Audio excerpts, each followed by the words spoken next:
Hi everyone, welcome back to my channel. If you're new, welcome, and if you want to see all kinds of different pageant videos from me, please subscribe. If you're returning, thanks for joining again. You guys are the best. I've had this request a few times and I thought it would be a lot of fun to do. Bless you. Bless you. Baby's in her swing over there. So people suggested that I act as a judge and judge Miss Universe 2016, the edition of Miss Universe that I competed in. I rewatched Miss Universe 2016, technically held in January 2017 in the Philippines. So rewatching the pageant gave me major chills because I don't think I've actually rewatched the whole pageant or maybe ever watched the whole pageant except for competing in it. So as soon as the music started, the Flo Rida music, I had major goosebumps and I was just taken back to being backstage, having all that excitement, waiting to step on the Miss Universe stage live in front of that huge audience at the Mall of Asia Arena. So let's get right into it. Let's get right into the top 13. So first called was Kenya. She was the first Kenyan to reach the semifinals of Miss Universe, which I think is super cool. She's really well spoken, but in that first little intro part, she talked way too long. So if I was a judge, I would dock some points there just because you have to give each woman their opportunity to shine, to speak, and when you take that moment away from other girls, it's a little bit disrespectful. Sometimes you're nervous and you're in the moment and it's easy to go on and on, but she said a couple really good things, but then she kept going, so she should have cut it off. So next called into the top 13 was Indonesia. She's such a sweet, tall, beautiful girl, but I have no idea what she said in that little intro thing. Next we have USA. I love her, but who doesn't? She is so incredibly well-spoken. So I was talking about USA being called into the top 13. Okay, let's try this again. That's what happens when you have a baby. Things take a little more time sometimes. So what I loved about Miss USA, Deshauna Barber's answer, is that she didn't just talk about herself, she went beyond herself, and I thought that was spot on. As a judge, I would have really liked that. Next called into the top 13 is Mexico. She is so beautiful, she's so nice. Peru was next called. She is such a beautiful girl. She has a gorgeous smile. I actually met her at an event in Vegas. This was before she was Miss Peru, before I was Miss Universe Canada. I got to know her a little bit there and she's such a sweetheart, so she definitely deserved that spot. And her story is really amazing of being in that car accident and still being able to pursue and achieve her dream of going to Miss Universe. We have Panama. She's so gorgeous. I didn't really get to know her well at the pageant. As a judge, I would have been super happy to see her amongst the semi-finalists. Then we have Colombia. She is such a firecracker. She's so much fun. She's gorgeous and she had fun with Steve on stage. So spontaneous. Next, of course, we have Philippines, Maxine Medina. We were in the Philippines, so it would have been shocking if the Philippines didn't make it, but I would say she definitely deserved her spot in the top 13. Then Canada. I have no comment because that was me. I will at least say that was one of the best moments ever to hear Canada, me being the one to represent Canada and wear that Canada sash at Miss Universe. It was a super, super proud moment, especially with everything that had gone on leading up to that final night. I don't need to talk about it because a lot of you guys know. Then we have Brazil. Brazil was a big fan favorite going into the final night, so I definitely wasn't surprised to see her there. As a judge, I would have been super happy to see her up there with her curly hair. Then we have France.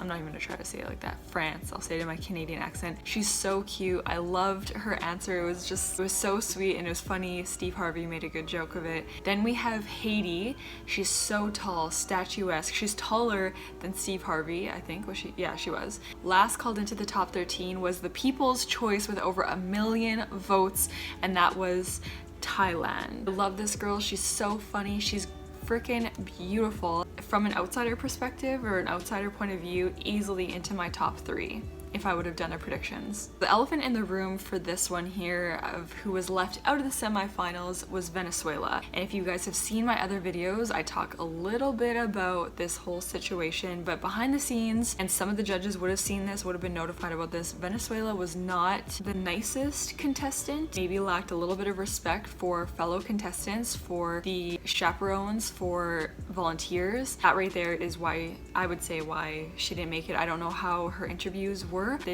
It's really important. If you're a pageant girl watching this video, I am telling you one of the most important things, gown aside, makeup aside, hair aside, is how you treat your fellow contestants, how you treat the chaperones, the volunteers. Your behavior and the way that you treat others is just as important as your performance on stage. Because I'm not really judging myself, in my place, who didn't make it into the top 13, I don't know, I probably would have put Japan because she was my roommate. I got to know her. She's so sweet. She's beautiful. I probably would have put her because she was like a personal favorite. I don't know, there were so many other amazing girls. Australia was another one who was a total favorite. I actually remember seeing her at the top of a lot of people's predictions. She was absolutely gorgeous. You couldn't help but look at her. She was so pretty, but she was so quiet, like unbelievably quiet. And this isn't a bad thing. It's not bad to be quiet, soft-spoken, but it impacted her, I would say, in a negative way. A couple of my other personal favorites, because I am friends with them, would be Great Britain, Cayman Islands, Barbados. Even though I'm not judging myself in this whole thing,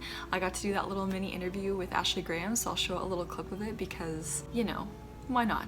Then we have the swimsuit competition. So Kenya's walk, I thought it was okay. Indonesia, she had a nice smile, but it wasn't wow. USA, I put wow. Yes, girl, go girl. An amazing walk in the short amount of time that she had. Mexico, this walk, everything about it just amazing. Mexico was one of the best swimsuit walks, I would say. Peru was really cute, but not as wow factor for me. Panama, her confidence, I put yes with a bunch of S's. Her walk was incredible. I'd say this was one of the best swimsuit walks for sure. Then we have Colombia. But yes girl, top 5, top 3, whatever it is, she deserves to be right up there. Philippines, Maxine, her walk was a little bit mild. Again, I would have liked to see a little bit more power from her, a little bit more of that wow factor. Then we have Canada. That's me. Brazil, it was okay. France, she was kind of like maybe bouncy-ish, but still really good. I mean, she's a beautiful, beautiful girl. Then we have Haiti. I don't know, there's just something about her that I don't know what it is, but I don't have much to say. Then Thailand, I put, yep, love the turn. She managed to get a turn in there, look gorgeous, beautiful, done. Now we have the top 9. First in the top 9, USA, no question. Then we have Thailand, France. She's so beautiful and I love her accent and her voice. Is that weird? I feel like that's weird, but Mexico, she seems like so much fun. The 5th spot goes to Kenya. Then we have Colombia. Then number 7 is Canada. The 8th spot goes to Haiti. And the last spot, of course, goes to Philippines. So in that top 9, from the top 13 to top 9, I probably would have included Panama instead of Kenya as a judge, just based on her performance. So I felt Panama was left out of the top 9. So in the evening gown competition, USA, I love her. I loved her gown. I would have liked to see a gown more like the one she wore at Miss USA, or like a bright color or something. So I think she really could have pulled that off. I think it would have had her stand out even more. Thailand, oh, sophisticated, beautiful, just wow. France, I mean, right here in the gown, like top 3 all the way. I cannot decide if I liked her gown better from the prelim competition or the final night. I loved them both. The one from prelims was very much like Belle from Beauty and the Beast. Mexico was so sexy, maybe too sexy almost for Miss Universe. Next into the top 9 was Kenya, and her gown, I think it was a Filipino designer, but it didn't super wow me, I guess. Then we have Colombia. Also, I wasn't a big fan of her gown. I felt like it was too stiff or something. It reminded me of like a cake topper or something. Canada, me. I have so much cringe when I see myself come out in the gown because I had no option and no choice over my gown. A lot of people didn't like my gown and I don't blame them. So when I went to the Philippines, in my suitcases, I did not have a single stage-worthy gown. I was provided with a suitcase from my director with a few gown options. That was one of them, and that's all I had. Looking back now, I wish I would have done a call out on my social media to see if there were any Filipino designers who would have wanted to provide me with a gown just to borrow, of course, for the prelims and for the finals, but you know, I didn't really know that I could do that. So Looking back, I totally would have done that. I almost wish I would have worn the dress I wore at my wedding. That was a Filipino designer. That's one of my biggest regrets with Miss Universe. Then we have Haiti. I actually love her gown. I thought that was a really beautiful, stunning gown. Then Philippines. You know what? To be honest, nothing against the designer or anything, or Maxine, but I was disappointed in this gown. I thought it was really, really beautiful for like a dinner or one of the fundraising events or charity events or whatever. But for the stage, I don't know, it just didn't have the wow factor for me. So I would have liked to see a different gown on her for sure. Moving on to the top 6. First called into the top 6 was France. This is kind of funny. This is like a contestant point of view, but when I was standing there in the top 9, waiting for them to call the top 6, a few things went through my mind. First, as soon as France was called, I knew she was gonna win. Then Kenya was announced, and then Colombia. And I don't know what it was, but I just knew I wasn't making it into that top 6. What's also funny is I wasn't even disappointed. I was thinking to myself like, yep, I'm not gonna make it to the next round, but that's okay. I've enjoyed everything about this. This has been one of the best experiences of my life. I've met incredible women. I was able to make a difference talking about body shaming, body confidence, self-esteem, self-worth. In that moment, I knew I wasn't moving on, but I was totally okay with it.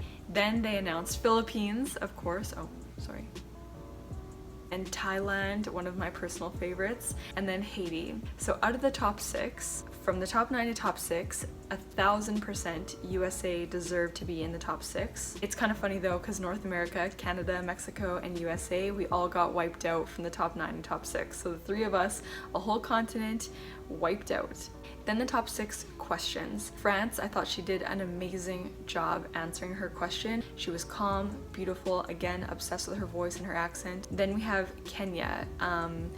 It was about US presidency, and I know she's from Kenya, so like it was a tough question to be not from the US and get that question, but she had a rough go with her answer. In Colombia, I thought she did a pretty good job. Then we have Philippines. She also didn't really answer she answered the question was, what was the most significant change you've seen in the last 10 years or something like that, and she talked about Miss Universe being one nation, and I kind of get where she was going. It definitely didn't drive home anything that you're like, wow. Then Thailand, she did a good job answering her question. I'd say this was like the second best question and answer from the top 6. Haiti, I put she's so tall, I can't get over how tall she is. And I put, what the F is she talking about? And she says something about like 6 species or something. And the best of the top 6, hands down, France was the best question and answer. So she would have been in my top 3. Colombia would have been in my top 3, and Thailand. So the top 3 then announced Colombia, France, and Haiti.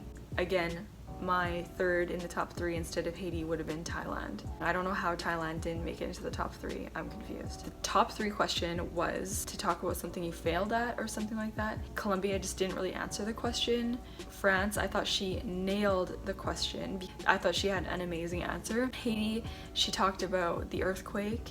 I thought that was like pretty good. Still, France, I mean, hands down, was the winner. So from this point, I would have had France as the winner, Haiti as the first runner-up, Colombia as the second runner-up. And that's exactly what the result was. Second runner-up, Colombia. First runner-up, Haiti. Miss Universe, France. So overall here, I would say my biggest disappointments were USA not being in the top 6 and Thailand not being in the top 3. From their overall performances, from a judge's perspective, and me knowing them personally, they both totally deserve to be in that one group higher without a doubt, but it's just the way it goes. Ultimately, France, I think, was the winner from the get-go, and from a contestant point of view, from a judge's point of view, she would have been my Miss Universe. When I was competing, I just knew she was the one to beat. I knew she was a standout, and I had a strong feeling she would be the next Miss Universe. And she was. I think she did an incredible job as Miss Universe, and it was really cool to follow her journey. I thought she did an amazing job, and it's really cool to see all the things that she's doing now. If you guys liked this video of me kind of going back and judging a past Miss Universe, please let me know in the comments. I was thinking about doing it for some of the past pageants and talking about some of the girls I wish I would have seen make it, who I thought was left out, and all that fun stuff. So if you want to see more if I were a judge at Miss Universe whatever year videos, let me know in the comments. Give me your suggestions, give me your favorites from Miss Universe 2016. I'd love to hear what you guys thought of Miss Universe 2016. So if you want to hear more from me, please subscribe, and I will see you all next time.